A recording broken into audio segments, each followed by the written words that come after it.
Ya, Anda masih bersama kami di iNews Pagi. Pemirsa, Kementerian Pariwisata dan Ekonomi Kreatif terus berupaya mendorong keseimbangan pariwisata di Pulau Dewata Bali yang tidak hanya fokus hanya di satu titik, yakni di Bali Selatan. Ya, salah satunya dengan mengembangkan potensi pariwisata di Taman Nasional Bali Barat yang bisa menjadi destinasi wisata berbasis konservasi.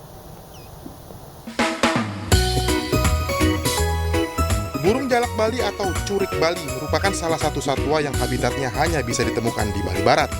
Keberadaan satwa langka ini bisa dinikmati di penangkaran Taman Nasional Bali Barat di Kabupaten Buleleng, Bali. Keunikan jalak Bali serta panorama yang indah di Taman Nasional Bali Barat bisa menjadi salah satu daya tarik wisatawan berkunjung ke Bali Barat.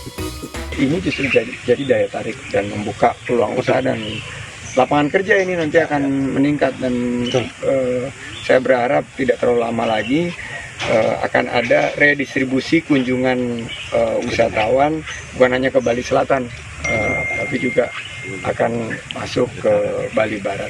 Kalau wisatawan ke Taman Nasional itu yang utama itu yang ke Pulau Menjangan untuk diving snorkeling ya. Itu hampir 80% lah ke sana dan sisanya itu untuk bird watching, untuk melihat burung yang di alam. Kemudian animal watching, mereka melihat rusa, melihat keanekaragaman hayati yang lainnya. Sementara itu di Kabupaten Banyuwangi, Jawa Timur, Kemenparekraf juga fokus mengembangkan desa wisata Bangsring di Kecamatan Wingsorejo. Desa wisata berbasis konservasi dan edukasi ini masuk dalam kawasan strategis pariwisata nasional (KSPN). Desa wisata ini fokus pada pengembangan wisata bahari yang mengenal berbagai kekayaan biota laut yang sangat indah. Tim Liputan iNews melaporkan. Masih dari Pulau Dewata pemirsa, kali ini Gubernur Bali Iwayan Koster menyampaikan 44 tonggak peradaban sebagai penanda Bali era baru. Beberapa contoh kegiatan tersebut antara lain memuliakan desa adat, hari penggunaan busana adat hingga perlindungan pura dan simbol keagamaan.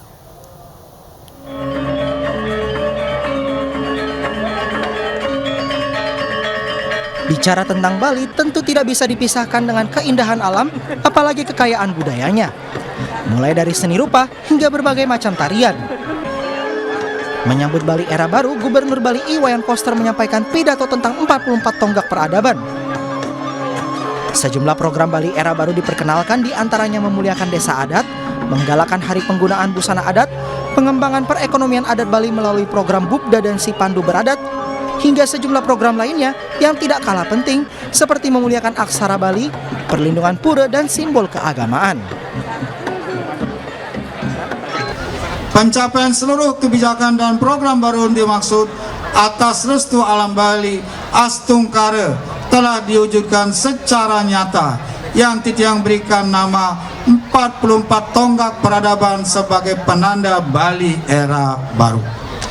Tepuk tangan untuk 44 tonggak penting ini. Ini dipilih dari sejumlah pencapaian dari pelaksanaan visi Nangun Satkete Lokal. Atas terobosannya inilah, iNews memilih Gubernur Koster sebagai tokoh teladan pemajuan budaya lokal di era disrupsi. Pertimbangan penilaian disampaikan Aiman Wicaksono sebagai perwakilan Dewan Juri dan penyerahan piala dilakukan perwakilan iNews Robi Mulyadi.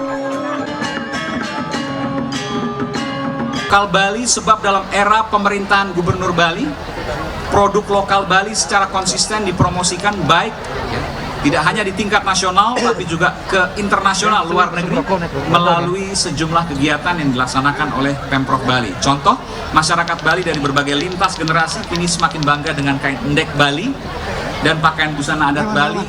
Bahkan kini muncul kreasi-kreasi baru terhadap motif kain endek dan juga busana adat. Jadi kekinian, Gen Z, milenial, dan seterusnya. Dengan pemberian penghargaan ini diharapkan akan semakin banyak kepala daerah yang peduli dengan pelestarian budaya lokal dan membuat kebijakan yang berdampak luas untuk masyarakat. Dari Denpasar, Bali, Tim Liputan iNews melaporkan. Ya, pemirsa, MNC Animation menggelar Meet and Greet untuk karakter kartun Kiko. Ya, kartun ini memberikan keceriaan bagi anak-anak dengan mengajak bermain bersama.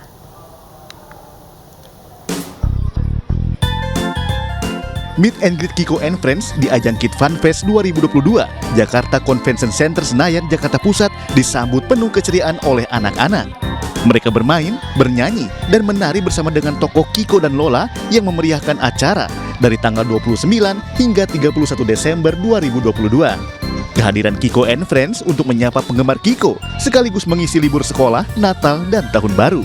Kita project ini konsepnya mungkin bisa dibilang udah lama, udah keterfikirkan gitu ya, pengen banget bikin event untuk anak-anak gitu ya, karena melihat selama pandemi ini kan anak-anak tuh semua terkukung di rumah gitu ya. Mereka cuma bisa main sama gadgetnya aja, mereka cuma ketemu idolanya lewat layar kaca doang, lewat TV, lewat tablet gitu ya. Tapi mereka nggak bisa ketemu. Kita ikut karena kita ingin memperkenalkan kembali ya animasi Indonesia atau IP Indonesia, contohnya Kiko.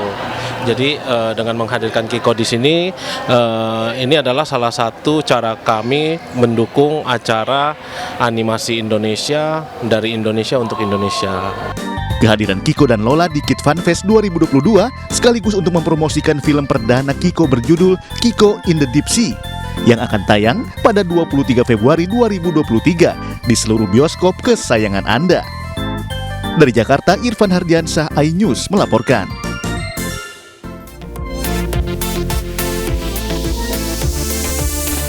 Acara ini dipersembahkan oleh Pemirsa, di malam pergantian tahun baru 2023, kawasan Puncak Pas Bogor masih jadi lokasi favorit wisatawan.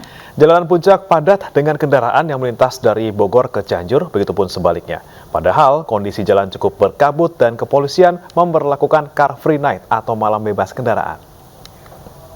Pemirsa, kawasan Puncak Bogor, Jawa Barat sampai dengan saat ini semakin malam semakin dingin. Dapat Anda saksikan bahwa kabut semakin tebal sehingga jarak pandangan ini hanya sekitar 10 sampai dengan 20 meter saja. Dan tentunya ini bisa berdampak berbahaya apabila masyarakat yang ingin kembali ke rumahnya masing-masing ataupun ke penginapan yang berada di lokasi puncak untuk diharapkan bisa menstabilkan kendaraannya dan juga memeriksa kembali kendaraan terutama bagi ban dan juga rem, karena kawasan ini di Puncak Pas merupakan turunan yang sangat terjal untuk mengarah ke kawasan Cianjur, sedangkan untuk sebaliknya dari Cianjur menuju ke kawasan Puncak ini tanjakan yang cukup terjal sehingga ditambah juga dengan jalan yang licin apabila kendaraan tidak dengan kondisi yang prima sehingga bisa membahayakan keselamatan jiwa. Kemudian dapat kami sampaikan meskipun tadi kabut sangat tebal menyelimuti kawasan Puncak Pas, namun tidak menyurutkan semangat mereka untuk tetap merayakan Tahun Baru dengan menyalakan kembang api yang mereka bawa dari rumah di kawasan ini. Dan apabila kita melihat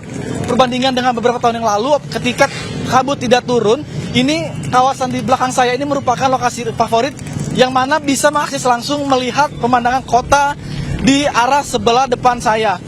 Namun karena tertutup oleh kabut sehingga pemandangan juga tidak begitu terlihat. Demikian yang bisa saya sampaikan dari Bogor, Jawa Barat. Nata Arman, Roma Dona, dan juga Yudi Richard, iNews melaporkan. Ketika titik-titik dipusatkannya malam pergantian tahun baru 2023, ini ramai dengan aktivitas warga. Sebaliknya, arus lalu lintas di Tol Cipali, Subang, Jawa Barat terpantau lengang. Mayoritas kendaraan justru mengarah ke Jakarta sejak Sabtu pagi kemarin. Pemirsa, untuk situasi terkini arus lalu lintas di ruas Tol Cipali, Subang, Jawa Barat di kilometer 102A ini terpantau ramai lancar. Berbeda situasinya pada hari kemarin yang sempat terjadi adanya peningkatan volume kendaraan hingga 45.000 jelang malam perayaan Tahun Baru 2023. Sementara dari data yang kami dapatkan dari RTMC Polda Jawa Barat hingga saat ini sudah ada sebanyak 21.313 kendaraan yang melintasi ruas Tol Cipali, Subang, Jawa Barat. Tak terkecuali di rest area tempat peristirahatan bagi para pemudik. Di rest area Cipali kilometer 102A ini terdapat adanya posko siaga 24 jam yang menawarkan berbagai fasilitas unik dan menarik bagi para pemudik, di mana diantaranya ini ada dari ruang tunggu yang nyaman, lalu juga ada cemilan, game station, bahkan hingga pelayanan relaksasi tubuh dan juga adanya pengecekan ringan mesin kendaraan, yang mana ini masih diskon hingga 30%. Dan bagi Anda pemirsa yang rencananya ini akan melakukan perjalanan mudik, jangan lupa untuk melipir sejenak di rest area kilometer 102A, di mana di posko siaga 24 jam ini masih akan tersedia hingga 2 Januari 2023 mendatang, yang mana ini juga tersebar di 6 titik lainnya yang ada di rest area Cikampek, Purbalenyi, Hotel Cisarua Puncak, Brebes, Solongawi, dan juga Situbondo. Dari Subang, Jawa Barat, salam Rahmat Pandu Priyo. Ya pemirsa, informasi tadi sekaligus menutup iNews Pagi edisi hari ini. Mewakili kerabat kerja yang bertugas, saya Aya Nufus. Dan saya Breman Atenaya pamit undur diri. Terima kasih, selamat pagi, sampai jumpa.